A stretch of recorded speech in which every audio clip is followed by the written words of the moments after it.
السلام عليكم ورحمة الله وبركاته. مرحبا بكم في قناة فوكسي سبورت مع حلقة جديدة ديال الابخي ماتش ديال الماتش البرازيل مع المغرب. كما كنعرفوا الماتش ديال المنتخب المغربي مع نظيره البرازيلي سلب نتيجة 1-1. نتيجة اللي كتبين ان الفريقين كانوا متكافئين في جل فترات اللقاء رغم التفوق المغربي في 30 دقيقة الأولى والسبق للتسجيل، لأن المنتخب المغربي هو اللي سجل الأول الهدف، وبالتالي فالنتيجة خلات شوية الغصة عند الجماهير المغربية اللي كانت كتأمل الفوز. رغم ذلك فالمنتخب المغربي فهو تعادل مع سادس العالم، منتخب اللي عنده 5 ديال الألقاب العالمية، وبالتالي فهي نتيجة إيجابية، بداية موفقة للمنتخب المغربي في كأس العالم 2026. نبداو التحليل ديالنا الاداء ديال 11 لاعب اللي بداو المقابله، وكذلك التغييرات اللي قام بها السي محمد وهبي خلال اللقاء. اولا نبداو الحارس بونو فقام ب4 ديال التصديات خلال المقابله، 4 تصديات اللي خلاتنا في الماتش، سورتو الهجمه ديال رافينيا، كذلك التسديده اللي حيدها في الشوط الثاني. وبالتالي فياسين بونو قام بلقاء جيد، رغم انه ما تختبرش بالشكل المطلوب، ولكن على العموم فهو قام بمقابله جيده. بالنسبه للظهير الايمن حكيمي فهو قام بمقابله متوسطه جدا، ماشي حكيمي اللي كنعرفوه في المنتخب الوطني وكذلك في فريق بي اس جي، فهو قام بلقاء متوسط. الهدف جاء من الناحيه ديال حكيمي، ترى واحد الصعود اللي قام به حكيمي، وبالتالي فخوى المكان ديالو، ومكانش المسانده من ابراهيم دياز اللي ما غطاش المنطقه ديالو، وبالتالي ففينيسيوس جونيور لقى راسو اون فاس مع العناوي وفا ديبوردا وضرب الدوزيام بوطو، وبالتالي سجل الهدف اللي رجع المنتخب البرازيلي في النتيجه، مع العلم ان المنتخب الوطني كان هو المتسيد في ديك الفتره. حكيمي ما شناش ليه طلعات بزاف في هذه المقابله، محاوله وحده، تسديده وحده اللي كان من الافضل ممكن انه يمررها عرضيه، وقرر انه يسددها ومرت بمحاذاه مرمى الحارس اليسون بيكر. على العموم اداء متوسط من عميد المنتخب الوطني. نمروا لقلبي الدفاع. عيسى ديوب قدم اداء متوسط. عيسى ديوب كان عنده مشاكل سورتو في بناء اللاعب، كان كيرتبك باش كيكون عليه الضغط، كان متردد نوعا ما، كل التمريرات ديالو الطويله كل التمريرات ديالو الطويله كانت غلطه، كانت تشتيتات بدون عنوان. كذلك قام بواحد الخطا اللي كان غيتسبب بالهدف، تمريره قصيره لبونو، اوغوزمون بونو كان فايق وحيد ديك الكره. على العموم اداء نقولوا متوسط او دون المتوسط لعيسى ديوب، اللي كذلك في الهدف كذلك كان خصو يعمر مع العناوي في ديك الهجمه، بالتالي فمسؤوليه مشتركه. نمروا لشادي رياض قدم اداء جيد، كان جيد في اخراج الكره، جيد في عمليه بناء اللاعب تحت الضغط، كذلك في النزالات الثنائيه اللي هو ديوب كانوا فقدوا بزاف ديال النزالات الثنائيه وسورتو النزالات العاليه. على العموم شادي رياض قدم مقابله جيده لا بأس بها. نمروا نصير المزراوي قدم اداء رائع، اداء متكامل، كان نجم الشوط الاول بدون منازع، كان جيد في عمليه بناء اللاعب في اخراج الكره، كذلك انه قدم اداء دفاعي جيد على رافينيا اللي ما شفناش في هذه المقابله، كان دفاعيا ملتزم بالادوار ديالو الدفاعيه، كذلك كان هجوميا حاضر، فهو تغلب بزاف د المحاولات، تغلب على ايبانيز، الظهير الايمن ديال المنتخب البرازيلي، قام بثنائيات مع خنوس وكذلك بوعدي. كان وراء الهدف اللي سجلوا اسماعيل الصباري، فهو الاصل ديال التمريره الاولى بعد قطع الكره من المنتخب البرازيلي، فهو اللي مرر بعد ضغط خنوس، فهو اللي مرر الكره لدياز، ومن دياز مرت ديك الكره الصباري اللي وجد راسو امام الحارس اليسون، وبالتالي قام بواحد اللوب رائع اللي سجل الهدف. على العموم المزراوي اداء 10/10، معنا ما نقولوا، كان متالق في اللقاء. كذلك في الشوط الثاني فهو تم التبديل ديالو بأنس صلاح الدين، ولكن على العموم فهو كان جيد جدا. نمروا لمتوسط الميدان ديالنا.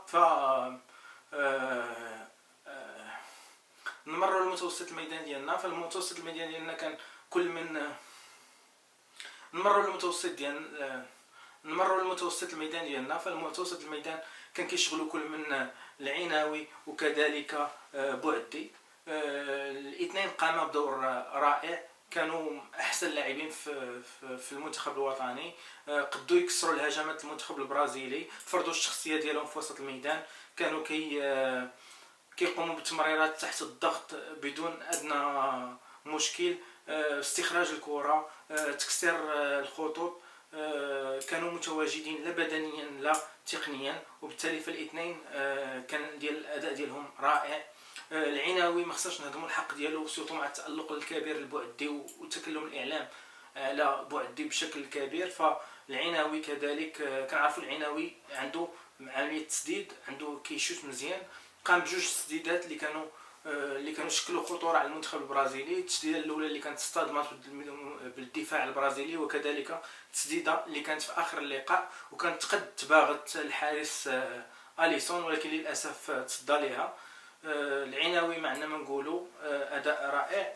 ننتقلوا لبوعدي حديث الصحافه العالميه، لاعب شاب، لاعب فريق ليل، اللي في سن 18 سنه كيلعب اول كاس العالم ديالو، اول مقابله بعد اختيار المنتخب المغربي. اكيد حسره كبيره للاعلام الفرنسي بعد ضياع هذه الموهبه، لوم كبير للمدرب ديشوني عدم اقناعه بارتداء القميص الازرق للمنتخب الفرنسي.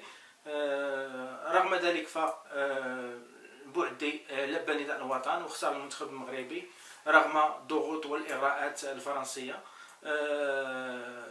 كان ملتزم بالادوار ديالو الدفاعيه، كذلك كان سلس في عمليه اخراج الكره، كان كيطلب الكره بين قلبي الدفاع المنتخب الوطني، كيصعد بها، كيراوغ تحت الضغط، كيقد يمرر، كيفتح اللاعب.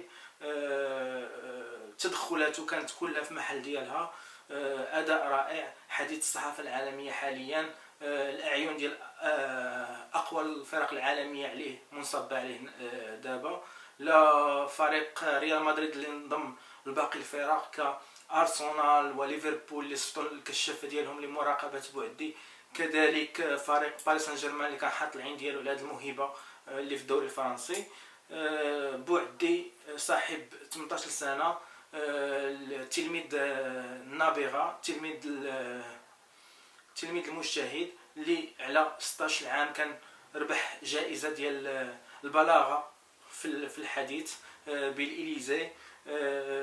لاعب اللي قد يجمع ما بين الدراسه وكره القدم، تفوق في البكالوريا ديالو، كذلك كيوجد لا ليسونس ديالو. لاعب متالق، نتمنوا ليه كامل التوفيق، كذلك ربح كبير للكره المغربيه لسنوات قادمه، والبروجيكسيون المونديال 2030 ان شاء الله بالمغرب ان شاء الله. باقي المراكز عندنا اللاعب أوناحي اللي كان رأس المثلث. أوناحي كان على عكس العناوي والبوعدي، فهو كان الأداء ديالو متوسط أو دون المتوسط، لأنه خسر بزاف النزالات الثنائية. كذلك أوناحي فهو كان كيمشي في اللاعب الفردي، وبالتالي ضاعت له بزاف الكرات، كيعطل الهجمات، كان باهت الاداء ديالو. ماشي أوناحي اللي عودنا، ماشي أوناحي اللاعب التقني اللي كيسرع اللاعب، اللي كيخلق الفرص، اللي كيعرف يدير بان جيست تكنيك يخلق لك يخلق لك المساحات وكذلك هجمات سانحة. كان الاداء ديالو جد باهت، وبالتالي فالتغيير ديالو كان في محله، وتعويضه بالمرابط كان في محله. أوناحي فقد نقاط كبيره في هذا اللقاء الاول، ما عرفناش واش نشوفوه في اللقاء الثاني ولا لا، ولكن أوناحي كيبقى اضافه كبيره للمنتخب الوطني. نتمنى يرجع للمستوى ديالو المعهود. في الجناح الايمن كان عندنا ابراهيم دياز قام بمقابله لا باس بها. كان وراء الهدف اللي سجلو السيباري بتمريره مفتاحيه رائعه. دياز كان حتى هو شويه كيمشي في اللعب الفردي وكيضيع بزاف الفرص، كيضيع بزاف ديال الكرات. دياز كان متحرك ما بين الخطوط، كان كيضم للداخل، كان كيهبط لوسط الميدان، كانت عنده ادوار دفاعيه كذلك لتعويض حكيمي في حاله الصعود. كان عنده هفوه من خلال الهدف لانه ما كانش مرونبلاسي حكيمي في التغطيه الدفاعيه، ولكن على العموم فالاداء ديالو كان لا باس به. نمروا لبلال الخنوس اللي لعب في واحد المركز اللي ما كيلعبوش بزاف، هو مركز الجناح الايسر. لعب مركز الجناح الايسر بمواصفات وبتعليمات اخرى، فالبروفيل ديال الخنوس ماشي واحد الجناح تقليدي اللي قد يمشي ويدوز ويسونطري، فهو وسط ميدان اكثر منه جناح، وبالتالي فالعمل ديالو كان انه يوقف على الكره، يحاول يلعب ثنائيات مع كل من بوعدي وكذلك مزراوي، يفتح المساحات، اورينتي لو جو. كان الاداء ديالو لا باس به. قد صعيب تعوض لاعب مثل الزلزولي، فالزلزولي لاعب اللي صعيب لقاو محل ديالو. الزلزولي لاعب اللي كان في التوب فورم ديالو، كان غيفيدنا بزاف في مركز الجناح، ولكن هذا حل من الحلول اللي اقترحها وهبي علينا في هذا اللقاء واللي عطات الاكل ديالها. فالخنوس قام باداء جيد مستحسن. نمروا لراس الحربه السيباري المنتقل حديثا للفريق بايرن ميونخ بسومه تتجاوز 55 مليون يورو. السيباري احسن لاعب في الدوري الهولندي، لاعب اللي توظف كمهاجم وهمي من طرف وهبي في خلال اللقاءات الاعداديه وكذلك في لقاء ديال البرازيل. قام بالدور ديالو على اكمل وجه، تمكن من تسجيل هدف، دار بزاف ديال لي زابيل دو بال، كان كيوقف على الكره في عديد المناسبات، كيساعدنا في ان البلوك يطلع باش كيحصر الكره. كذلك كان في عمليه فقدان الكره كان كيكون اول المدافعين، وبالتالي فالاداء ديالو كان جيد، فادنا بزاف. قام بشوط اول جيد جدا، غير انه المخزون البدني ديالو نقص في الشوط الثاني. عودوا رحيمي في الدقيقه 89. كنظن ان التغيير كان شويه متاخر لان السيباري كان عيا، وبالتالي فحكيمي شفنا لا فريشور فيزيك معاه، شفنا الانطلاقات ديالو، واحد 4 ديال الانطلاقات كانوا جيدين من رحيمي. يمكن يكون دخل رحيمي قبل كانت تكون احسن، لان السيباري عيا وكان سخيف في المجهود البدني ديالو في عمليه الضغط والضغط العكسي. ف كنقولوا بان السيباري قدم اداء جيد على العموم. نمروا اللاعبين اللي كانوا في الاحتياط وانضموا للفريق. فكان في الدقيقه 65 دخل كل من شمس الدين الطالبي مكان ابراهيم دياز، وكذلك سمير المرابط مكان أوناحي. سمير المرابط دخل كوسط الميدان مكان أوناحي وقدم اداء جيد، لاعب سامبل باللمسه الواحده، كان مزيان في عمليه الضغط، قدم ضماناته كلاعب جيد، كصانع العاب. شفنا تحسن في الاداء مقارنه مع أوناحي اللي كان باهت نوعا ما. من ناحيه اخرى شمس الدين الطالبي دخل مكان ابراهيم دياز في الرواق الايمن، فهو قام ببعض الانسلالات، حاول انه يشارك في اللعب، انه يلعب ثنائيات ويحاول يدير اختراقات، ولكن ما توفقش في اغلب الاحيان. شمس الدين الطالبي شحال هادي ما شفنا الوجه اللي كان بين مع بروج وكذلك مع ساندرلاند. شمس الدين طالبي اللي قوي في عملية الاختراق، كذلك في عملية المراوغة والتسديد من خارج منطقة الجزاء. بغينا نشوفوا شمس الدين طالبي ديال ساندرلاند مازال ما قدمش الاوراق الاعتماد ديالو بالمنتخب الوطني لحد الان. في الدقيقة 80 دخل كل من انس صلاح الدين مكان مزراوي، وكذلك ايوب اميموني مكان خنوس. اللاعب اميموني مشى للرواق الايمن وخلى الجانب الايسر للطالبي. كذلك انس صلاح الدين فهو دخل مكان المزراوي. الدخول ديالو كان موفق، فهو قام ما كانش الوقت كافي انه يظهر الامكانيات ديالو، ولكن شفنا انس صلاح الدين انه شارك في الهجمات كان ايجابي. بالنسبه للاميموني حاول، كان مشاكس، حاول يخترق شحال من مره، تصيد اخطاء، كان ايجابي الدخول ديالو. بالنسبه للتغيير الاخير هو دخول اللاعب سفيان رحيمي مكان اللاعب السيباري في الدقيقه 89. الدخول ديال رحيمي كان دخول موفق، دار بزاف ديال لي زابيل دو بال، دخل في واحد 4 ديال النزالات. اكيد رحيمي خاصو مازال الوقت. رحيمي مزيان في قلب هجوم وهمي، لاعب اللي كيجيد لي زابيل دو بال، كيبغي المساحات. مازال كنتظروا الشيء الكثير من رحيمي كذلك في المنتخب. نشوفوا الوجه رحيمي اللي ظهر في الاولمبيات مع السكيتيوي اللي كان متالق. مازال نشوفوا منه اشياء اخرى، خصو مازال شويه الوقت في الملعب. على العموم هذه كانت دوره لكافه اللاعبين اللي شاركوا في اللقاء، تقييم الاداء ديالهم والدور ديالهم في هذه المقابله. على العموم نتيجه ايجابيه 1-1 ما بين المنتخب المغربي وكذلك المنتخب البرازيلي. بدايه موفقه للمرشحين الاثنين لتصدر المجموعه. كاين الناس اللي كيقولوا اننا فقدنا نقطتين، ولكن المقابله مرت بفترات، كانت فترات اللي كنا متفوقين فيها وكذلك فترات اللي كنا متاخرين فيها. تمكننا من فرض الاسلوب ديالنا على المنتخب البرازيلي. كذلك المنتخب البرازيلي فهو حاول يرجع في الماتش واستطاع يرجع في الماتش. درنا هفوات. الهفوه اللي جا منها الهدف اللي كانت عن طريق صعود حكيمي واستغلال المساحه في ظهر حكيمي، فكنا يمكننا نتجنبوها، سورتو اننا كنا رابحين بواحد الزيرو، وبالتالي فالمبالغه في الصعود او المغامره ما كانش ليها لازم. كنا خصنا نتحسنوا دفاعيا بعض الشيء. على العموم لا بأس بما وقع. فالنتيجة كانت تعادل مع منتخب اللي هو سادس العالم، منتخب اللي هو من المرشحين للمنافسة على اللقب.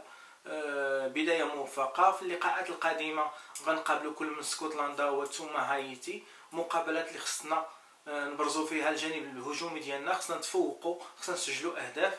وبالتالي فالمطالب من السي محمد وهبي انه يخدم على المنظومه الهجوميه، لانيماسيون اوفونسيف. بغينا نشوفوا اداء هجومي اكثر، اهداف، تنويع الهجمات وحضور اكثر في منطقه الجزاء، لان في اللقاء البرازيل ما كانتش الكثافه الهجوميه. اذا كانت هذه بعض الافكار وبعض الرؤى للمقابلات القادمه وكذلك مقابله البرازيل. نتمنى تكون عجبتكم الحلقه. ما تنساوش تدعمونا بلايك وسبسكرايب، ونتلاقاو في الحلقات القادمه ان شاء الله. تهلاو لي في راسكم.